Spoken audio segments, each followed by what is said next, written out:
राहुल की शादी सीमा से हुई थी। सीमा सिर्फ 26 साल की खूबसूरत और संस्कारी लड़की थी। शादी के बाद वह पूरे दिल से राहुल और उसके परिवार की देखभाल करती थी। मोहल्ले में सब उसकी तारीफ करते। क्या भाग्यशाली है राहुल, इतनी सुंदर और समझदार बीवी मिली है। लेकिन अजीब बात यह थी कि राहुल का चेहरा अक्सर बुझा बुझा सा रहता।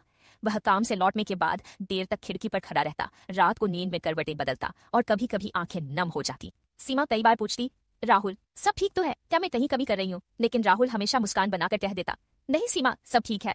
फिर भी उसकी आंखें सच बयां कर देती थी कि उसके दिल में कोई ऐसा राज है जिसे वह किसी से नहीं कह पा रहा। कुछ महीने बाद सीमा ने कहा, घर का काम बढ़ गया है, हमें एक नौकरानी रखनी चाहिए।